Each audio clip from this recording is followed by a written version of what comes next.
Hi listeners, Lucy here. Please don't fast forward. I have a very quick message to ask a very easy favour. At the end of each full audio episode, you'll hear us request a rating and a review. Now, for those of you that are awesome YouTube watchers rather than YouTube content makers, you might have no idea what a huge difference those things actually make. A significant factor in the visibility of YouTube videos on the platform is down to the quantity and quality of ratings and subscriptions. So, if you are one of our dedicated watchers or listeners, I hear there are some of you as far away as Australia, so thanks. If you are not currently driving a car or changing a baby's nappy, please look at your screen right now and click subscribe and give this video a little thumbs up. Both of them are just a one-click job, but oh my god, what a huge difference that one click will make. Now enjoy the video, and this latest guest is awesome. This is Summer and Smoke by Tennessee Williams. That's the one. An obvious choice.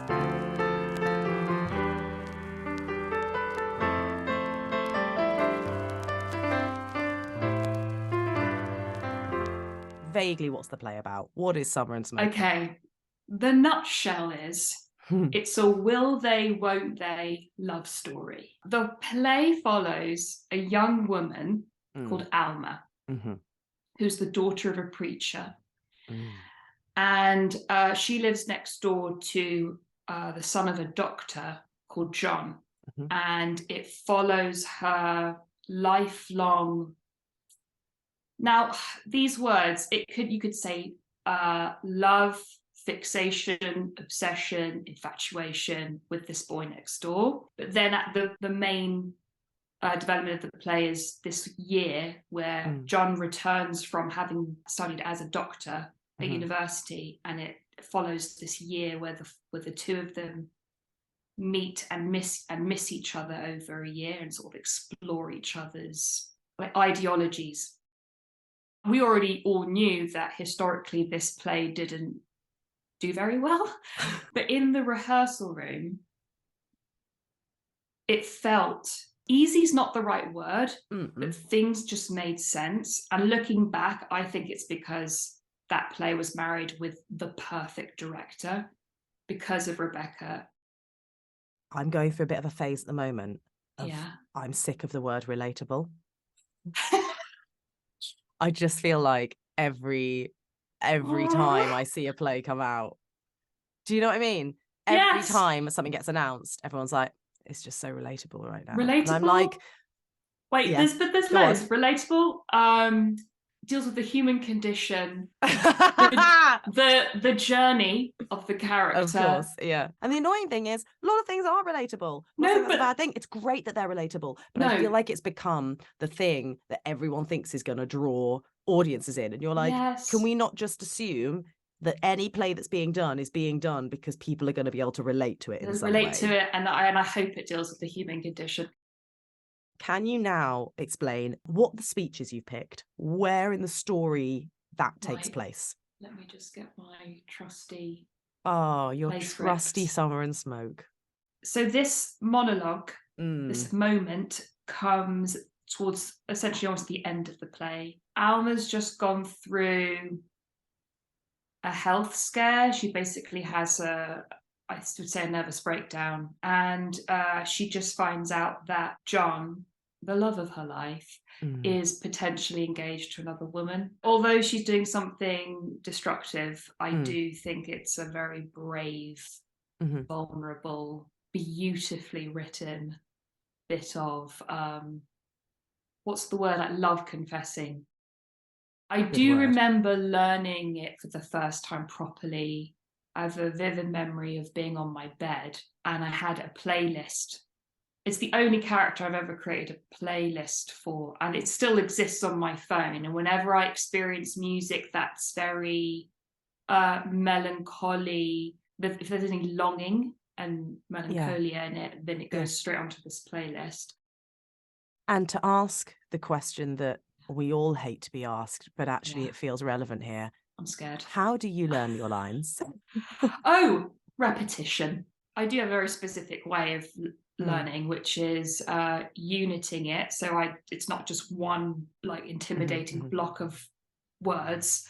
And then explain to the listener who might not know what uniting is. Unit is when there's natural breaks in the scene where there's like a change in thought or a change in subject or whatever, and so you split the text up into sections basically. And then I take one section at a time and I say it out loud, and I will probably read it without taking my eye off the page 5 times because I'm a visual learner, so the words, I can see which words have been used to convey the meaning. Yeah. And then sometimes I try and learn the thought first before really seeing what the individual words are. But it's repetition and words out loud. It's very hard if you're ever in a production where people want you to arrive off book, because it's the process of rehearsing that makes it go in incredibly naturally. I might have to contradict that a little bit. Oh, go on. I'm so sorry, but I'm going to get have off to my podcast. No one is allowed to disagree with me on my podcast. I understand the argument of I can't learn lines until I've rehearsed it.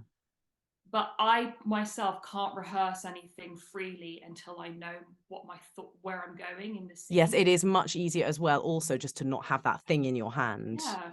You know, I can't play around if I like.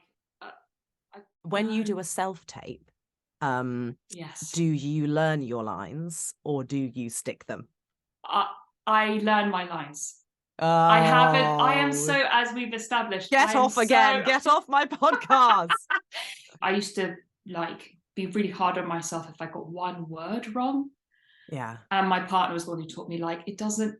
They're probably going to change this line on the day, which has been my experience. It's just riff around it, be free around it. Because I'm such a rule follower. Yeah. Having him and learning from him, it's sometimes it's okay, especially with film and self-tapes. You could just play around with it. It doesn't have to be perfect. So tell us about this show that you have in your memory where you said you did it differently. So it was during the West End run. And I remember, I think it was around the time where I got quite ill. I was just physically and mentally exhausted. Yeah. The tank was low. And it got to a point where usually Dr. Theatre kicks in and just you find these sort of reserves and you can just get through the show with a decent amount of energy. And then suddenly I was just looking at Matt Needham, who was playing John, and I was just I just don't have anything left in me. No. And I'm quite a physically expressive person. I have been told before, even you need to tone the arm gestures down. But that is how I communicate as a human being anyway. Yes. But I do know that I need to have control over this. And I just remember feeling a weight in my body. I was completely and utterly still. My body was just sagging with tiredness. And I just did the entire speech at this very what I would say the most pure version of the speech, because it was just, I wasn't forcing anything. It was just this is how I'm truly feeling in the moment, and this is how it's coming up, and I can't do anything about it. And suddenly this monologue came out in a way that I'd never done it before. Even Matt afterwards was like, are you okay? Because that was, and I was I was just knackered. It taught me that there is no one right way of doing anything.